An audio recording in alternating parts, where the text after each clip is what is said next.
À suivre, latino et politique. Vous savez que si Obama est au pouvoir aujourd'hui, c'est justement grâce aux latino-américains. Et puis tout sur ces Alma Awards, les Oscars hispaniques. Mais d'abord, et comme chaque semaine, un coup d'œil sur les sorties en salle, ici aux États-Unis.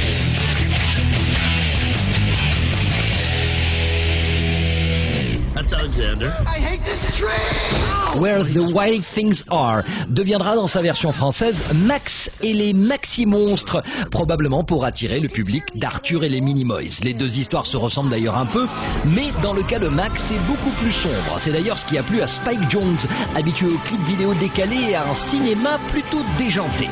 Max et les Maxi-Monstres est l'adaptation d'un classique pour enfants assez particulier dans lequel le héros, Max, quitte son monde pour régner sur celui d'étranges créatures. Des créatures jouées par de vrais acteurs à l'intérieur de marionnettes de 2 mètres de haut conçues par les fameux studios Jim Henson, inventeurs des Muppet Show.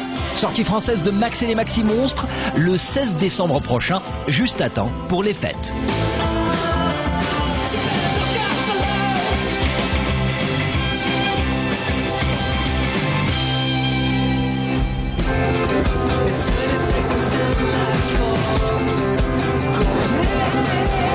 Enfin, New York, I Love You. C'est une variation sur le même thème que Paris, je t'aime. Plusieurs réalisateurs nous donnent leur vision de la grande pomme. Certains, comme l'actrice Nathalie Portman, débutent derrière la caméra. On retrouve parmi les metteurs en scène, entre autres, Yvan Attal, Brett Ratner ou encore Mira Nair. Quant au casting, il regroupe ce qui se fait de mieux à Hollywood et ailleurs, de Bradley Cooper à Peter Falk, en passant par Shia LaBeouf. Un petit bijou ce film, ou devrais-je dire cette sélection de cours magnifique. God, I love New York.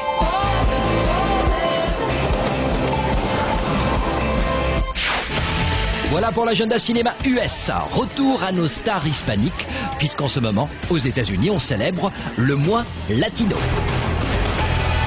On parle rarement politique dans notre émission, mais depuis qu'Obama est parti en campagne, il y a tellement de voix célèbres qui l'ont aidé, soutenu et fait campagne avec lui, qu'aujourd'hui Barack Obama est à jamais associé à la communauté hollywoodienne. Pourtant, s'il n'y avait pas les latino-américains, Barack Obama n'aurait probablement pas été élu. Je sais, c'est énorme ce que je dis, mais avec le focus qui vous attend, vous allez tout de suite comprendre la force de l'impact hispanique.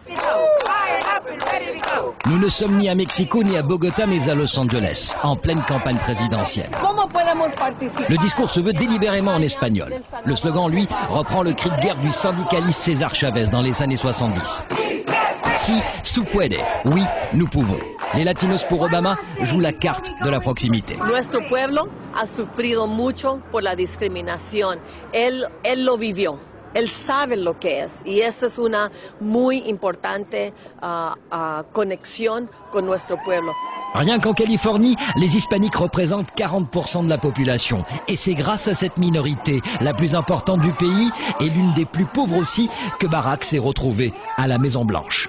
We knew it was coming. We knew it would happen. I'm 61, so since I've been 21, I've known that the population was going to have to deal with what was happening. Edward James Olmos, militant latino de la première heure, n'est pas le seul Hollywoodien à avoir tout fait pour faire gagner Barack. Pendant toute la campagne électorale, les voix hollywoodiennes les plus célèbres se sont élevées pour convaincre les leurs de faire le bon choix. Barack doesn't become president without you. We are the biggest minority, the Latinos are. It's in our hands to control who's going to get to be the president, basically. We're doing a lot of outreach to register Latinos to vote, educating them on the issues.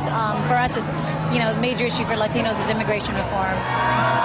Obama lui-même était venu à Los Angeles saluer les latinos. Une stratégie qui, selon Art Torres, le président des démocrates de Californie, a porté ses fruits. And that's what Barack has always done. He's always been able to reach out to all sorts of people. That's what I'm talking about. Look at this stuff. Thank you, everybody. Thank you so much. Nous sommes aux Alma Awards, les Oscars latinos pour la télévision, la musique et le cinéma. Je vous propose tout de suite d'autres meilleurs moments de cet événement. C'est quand même le tube latino du moment. Pitbull, le portoricain, faisait partie des invités de marque à ces Alma Awards qui ont vu triompher des têtes connues, mais dont on ne se souvient pas forcément du nom.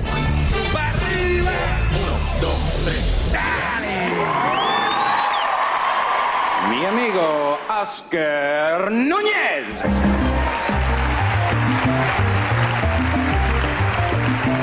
It's been a crazy ride.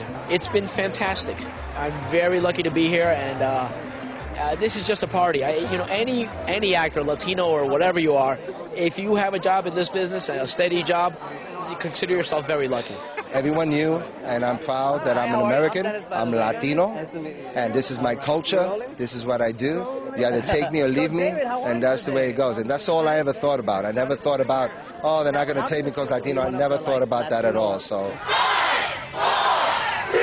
What makes me unique is that I'm born and raised in the Dominican Republic, that I moved here not speaking a word of English, and most of my work has only been in English.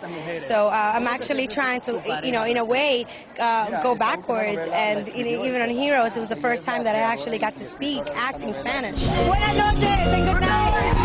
Justement, c'est le constat que nous avons fait en couvrant ces Alma Awards. De plus en plus de stars américaines d'origine hispanique se remettent à apprendre l'espagnol pour explorer le cinéma de la frontière sud, celui de Iñárritu et Guillermo del Toro, ces deux Mexicains qui ont métamorphosé le cinéma hollywoodien. I did a movie in Mexico called Días de Gracia in Spanish, and how was the experience?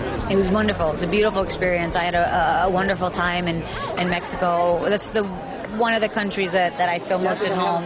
That's my identity. And so... Bon, puisqu'on est de trop, au revoir et à la prochaine. Et voilà, c'était notre spécial latino avec les Alma Awards, la fiesta la plus hollywoodienne de l'année. Rendez-vous l'année prochaine pour une nouvelle édition et dès la semaine prochaine pour de nouvelles aventures hollywoodiennes directement depuis Los Angeles. Ciao.